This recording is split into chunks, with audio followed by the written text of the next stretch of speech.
Hello guys, நம்ம தலைவரோட Jailer 2. So இந்த ஜெயிலர் 2க்கான ஒரு அஃபீஷியலான எதிர்பார்க்காத அப்டேட்டோட இப்போ வந்திருக்கேன்.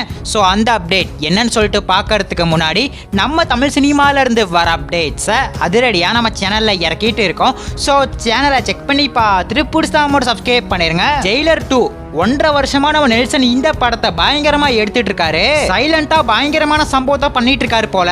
கிட்டத்தட்ட 1.5 வருஷமா எந்த ஒரு அப்டேட்டும் இந்த ஜெயிலர் 2ல இருந்து வரவே இல்லை. இந்த விதத்துல இன்னைக்கு மதியானம் படத்துல இருந்து ஒரு அபிஷியல் போஸ்டரை இறக்கிருந்தாங்க.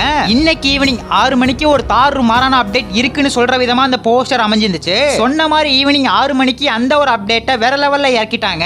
ஒரு சூப்பரான கிளிம்ஸ் வீடியோவா விட்டுருக்காங்க. ஜெயிலர் கிளைமேக்ஸ்ல வருமன் சொல்ற மாதிரி என்ன கொன்னுட்டு உன்னால நிம்மதியா இருக்க முடியாத ஜெயிலர் அப்படின்னு சொல்ற மாதிரி இந்த கிளிம்ஸ் வீடியோ ஸ்டார்ட் ஆகி நிறைய கேஸ்ட் வராங்க. கடைசியா நம்ம தலைவரோட நிழல் மட்டும் தெரியுது. சோ இந்த கிளிம்ஸ் வீடியோல வந்த பிஜிஎம் தாறுமாறு. ஹுக்கும் சாங்கோட இங்கிலீஷ் வெர்ஷனை தாறுமாறா போட்டிருக்காரு அனிருத். படத்தை வர அக்டோபர் 15 தாறுமாறா தியேட்டர்ல இறக்க போறாங்க. பூஜா ஹாலிடேஸ் டைம்ல தான் படம் தாறுமாறா இறங்க போகுது. நம்ம முன்னாடியே வீடியோல சொன்ன மாதிரி தான் இந்த அபிஷியல் டேட்டை இப்ப கன்ஃபார்ம் பண்ணிருக்காங்க. அந்த கிளிம்ஸ் வீடியோ நல்லா ஃபோக்கஸ்டா பாக்கும்போது ஜெயிலர் 1ல வந்த கேஸ்டை விட இந்த ஜெயிலர் 2ல நிறைய எக்ஸ்ட்ரா கேஸ்ட் இருக்க போறாங்க. மலையாளம் ஸ்டார்ஸை வாரி கூச்சிருக்காங்க.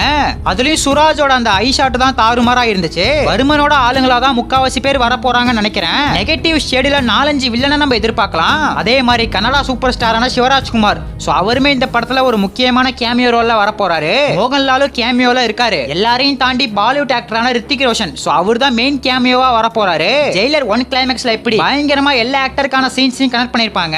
அதே மாதிரி இந்த ஜெயிலர் 2ல சிவராஜ்குமார், மோகன்லால், சூப்பர் ஸ்டார் ரஜினிகாந்த், ரித்திக் ரோஷன் 4 பேருமே ஒரே ஃப்ரேம்ல வர போறதா அப்டேட் வந்திருக்கு. ஜெயிலர் 1ஓட கிளைமேக்ஸ்ல ஒரே விஷயத்தை 3 பேரும் பண்ற மாதிரி தான் காமிச்சிருந்தாங்க. ஆனா இந்த ஜெயிலர் 2ல 4 பேர் ஒரே ஃப்ரேம்ல வர போறதா அப்டேட் வந்திருக்கு. நம்ம ரித்திக் ரோஷனோட போர்ஷனை இன்னும் நிறைய எடுத்துட்டாங்க போல. கதைக்கு முக்கியத்துவம் தர அளவுக்கு அந்த கேமியோ போர்ஷன் இருக்க போது வெயிட்டிங்லயே சும்மா வெறி ஆகுதுல.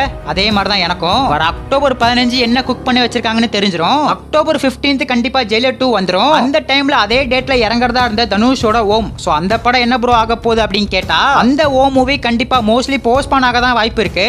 ஏன்னா ஜெயிலர் 2 மிகப்பெரிய பட்ஜெட்ல தாறுமாறா எடுத்திருக்கிற படம். ஓம் படமும் அதே மாதிரி தான். அதுவும் பிக் பட்ஜெட்ல ரெடி ஆகி இருக்கிற ஒரு சூப்பரான படம் தான். ஏதாச்சும் ஒரு படம் கண்டிப்பா போஸ்ட்போன் ஆகி தான் போகும். அது ஓம் படமா தான் இருக்கும். ஓம் படம் தீபாவளி ரிலீஸை டார்கெட் பண்ணுவாங்கன்னு நினைக்கிறேன். அரசன் விசஸ் ஓம் அந்த மாதிரி போகும்னு நினைக்கிறேன். சோ ஜெயிலர் 2க்கான அப்டேட்டை இன்னையில இருந்து ஸ்டார்ட் பண்ணிட்டாங்க. படம் வரதுக்கு இன்னும் 4 மாசம் இருக்கு. சோ இந்த 4 மாசம் கேப்ல படத்துக்கான அப்டேட்ஸை வாரி குவிக்க போறாங்க. அதுல முதல் அப்டேட் என்னவா ப்ரோ இருக்கும் அப்படின்னு கேட்டா ஃபர்ஸ்ட் சிங்கிள் தாங்க. அடுத்த அப்டேட் கண்டிப்பா ஃபர்ஸ்ட் சிங்கிளா தான் இருக்கும். இந்த ஃபர்ஸ்ட் சிங்கிளை ரொம்ப சீக்கிரமாலாம் இறக்க மாட்டாங்க. மோஸ்ட்லி இந்த மாசம் எண்டில் ஆகஸ்ட் மாசம் ஃபர்ஸ்ட் வீக்ல தான் இறக்குவாங்க. சோ காத்திருந்து பார்க்கலாம். நம்ம தலைவரோட ஃபேன்ஸ் யாராச்சும் வீடியோ பார்த்துட்டு இருந்தீங்கன்னா டைகர் கா ஹுக்கும்னு ஒரே ஒரு கமெண்ட் பண்ணிட்டு அப்படியே மறக்காம நம்ம சேனலை சப்ஸ்கிரைப் பண்ணிருங்க.